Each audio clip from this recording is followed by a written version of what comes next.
welcome back to another training. Okay, so I have my former client here, Mariah. She is one of my faves, and if you have seen some of my viral videos on other platforms, then you recognize her. She's a mess, but listen. So we're going to be doing a natural cut, like a curly cut, but it's going to be blown dry, and then we're going to be doing a twist out. So first thing I'm doing, of course, you guys know, you already know, you have to wash the hair. You have to detox the hair. That is the first step. Never start a shampoo with a moisturizing shampoo. I am completely detoxing her hair, and y'all can see the water, like y'all can see how dirty her hair is. Okay, so yeah, I'm going and getting that wet, and I'm using my deep cleanser hair bath, which is the #1 detox shampoo in the game.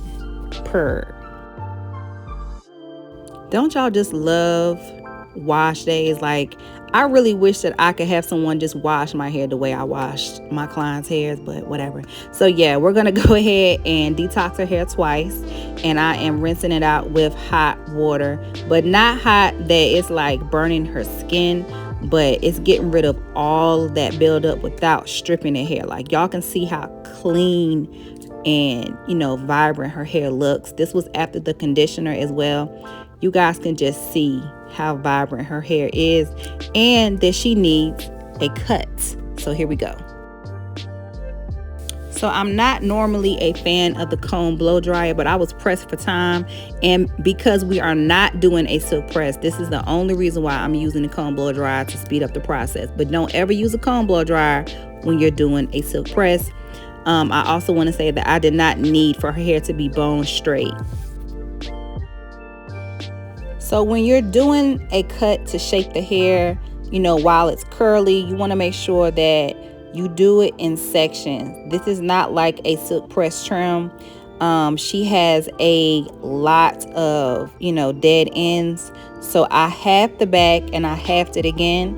And if you watched a lot of my trim and cut videos, then you guys know that I'm all about following the guide. She wanted some elevation basically in her hair so that it has more of a shape, because if you can see right now, it just has no shape to it.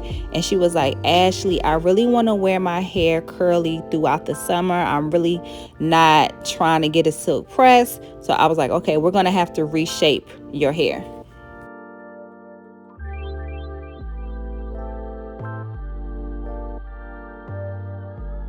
Also, I did not realize while recording that I had like a little hole in my pants, but listen, we're here for the education, not for these pants. So let's get back to it.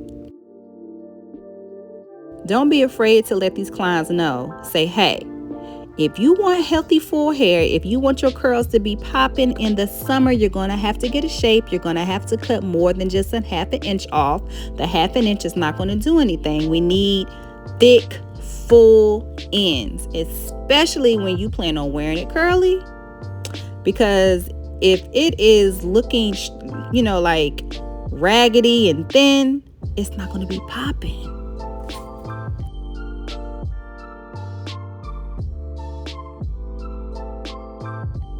You can see how full it looks already, even from us doing what we did. It looks a lot healthier. And her hair grows very fast because she only uses my products. Even though I'm not behind the chair anymore, she listens to me and she don't let nobody touch her hair. You know, she's very disciplined, and she worries me to death. So it is what it is. I'm framing her hair as well. You want to have that shape in the front. So I'm framing it, but not cutting off too much, because she may or may not, you know, make a choice to say, you know what, I do want to get a silk press in the summertime. So I want her to still be able to have that choice.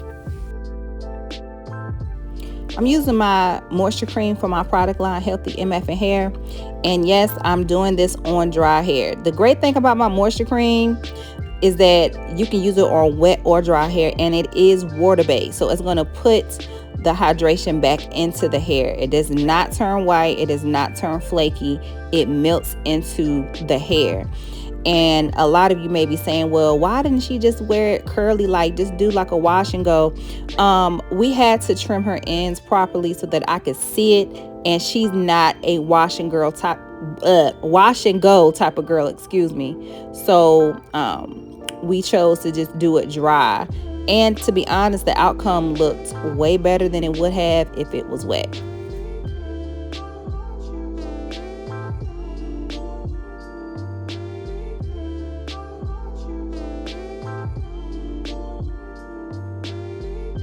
I also want to say that I am not a braider. I am not someone that does a lot of, natural styles, but don't think that this has to be perfect. As long as you are taking your time and that it is close to the scalp and everything, every part, every size of the twist is uniform, you're going to be good to go. And also make sure that the hair is dry before you get her up from underneath the dryer or yourself.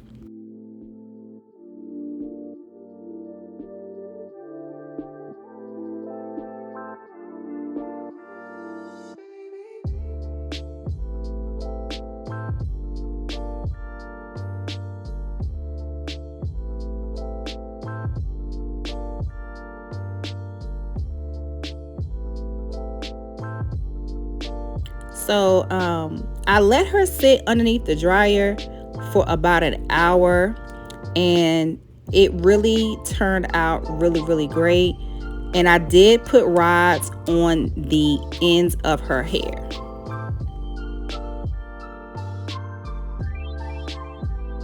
So I'm using my invigorating scalp serum to unravel it and to give it some shine. And I'm just taking one out at a time. I'm really just taking my time with it. I'm not trying to just rake through her hair, but you can see the bounce. It just looks really, really good, and the shape as well. All of my content on here is completely free, and I'm so thankful that I'm able to still be able to do that for y'all. So all I ask in return is that you like, subscribe, and share my content out. Y'all, look at how good that looks, like for real. Her first twist out, she looking like a baddie. She's feeling herself. It looks good. And I will see y'all at the next video. Peace.